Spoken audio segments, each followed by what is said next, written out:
That was Neil Blomkamp. The film is Gran Turismo, and here comes the review.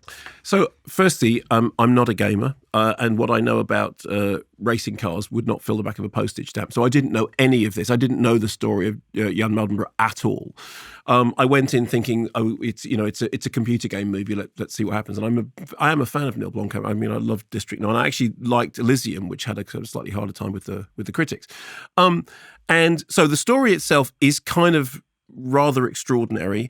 And you said, it's a bit of a left turn in terms of his previous career, but there is still a central thing about alien worlds colliding, is that on the one hand, you have the gamer community, and on the other hand, you have the racing community, the sim races and the real races, and somebody goes from this world into this world, which is not a million miles away from people come from outer space and arrive on Earth and find it to be a hostile and harsh place. So I think actually there is a tie-up with the rest of Blomkamp's back catalogue. And I think that thing about him saying it was a chance to make a movie that would make the young version of me come out of the cinema feeling uplifted, which I think works well. Archie Madokwe is really good in the central role. Again, as I said, I didn't know the character beforehand. I'm slightly taken aback at the beginning to find out that his parents are played by Jim Hansu and Ginger Spice. But actually, weirdly enough, I thought that very quickly, I got over that. Very quickly, it was just like, okay, fine. Well, that's, a strange bit of casting initially, but then perfectly fine. The person who steals the show, of course, is David Harbour, who plays the trainer, who basically is doing Lou Gossett Jr. from An Officer and a Gentleman. You're all rubbish, and none of you are going to get through, and you're all going to DOR by the end of the thing. And then, of course, he starts to rose because he's told by Orlando Bloom, who is cast as this slimeball sort of motorsport wheeler dealer.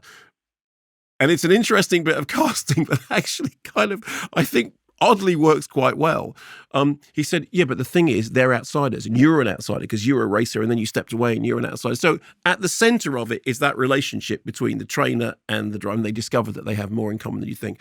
I think the stuff that works is that all the stuff when he's gaming, he sort of imagines it as a real world thing. So when he's sitting there playing at his console, he imagines the car as sort of virtually appears around him. But then when they get out on the racetrack, he imagines it as a game. So you get, we had a little bit of this in Tetris, which we talked about a little while ago, that when he's on the racetrack, you get the visuals from the game, first place, second place, goal achieved, all that stuff.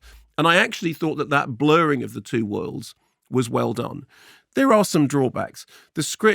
To say the script is on the nose is to understate the punch you in the nose nature of the script. I mean, it is a script in which people do sort of say things out loud in a way that you think, okay, I wouldn't have gone that way, but since you are literally stating what we're seeing right now, right in front of it, there's way more text than sub.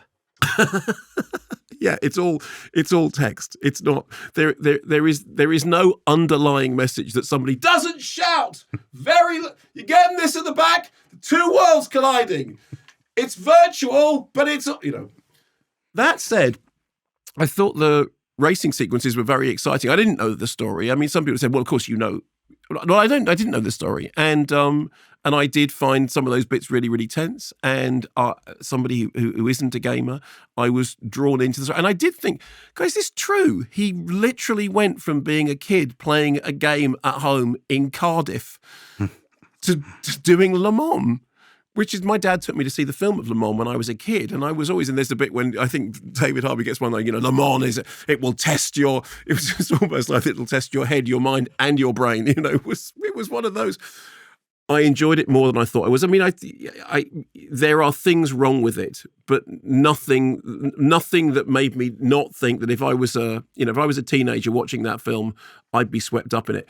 Come on, what did you think? I enjoyed the racing scenes very much. I completely agree with you, actually. I think that, I'm a sucker for parent-child relationships in films, and I thought the heart of this was a father-son, one with his actual father and then one with his surrogate father, neither of which stories were developed as much as I would have liked. No. Although Jerry Halliwell does get to deliver the immortal line, "These lentils, they're nice." I did wonder on set whether Jerry Halliwell had asked Neil Blomkamp, or told Neil Blomkamp, what she wanted, what she really, really wanted. So I'll just leave that out Here there. all week. Yeah, I Don't did. you go changing. Murph and the Magic Tons.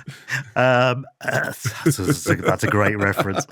Thanks very much for watching this video. I hope you enjoyed watching it as much as we enjoyed making it. While you're here, check out all the other videos because they're cool too, aren't they? Yeah, and if you want to keep up to date with everything Kermode and Mayo's take, then check out our social channels. I mean, why wouldn't you? I mean, I would. There you I go. have done. Excellent.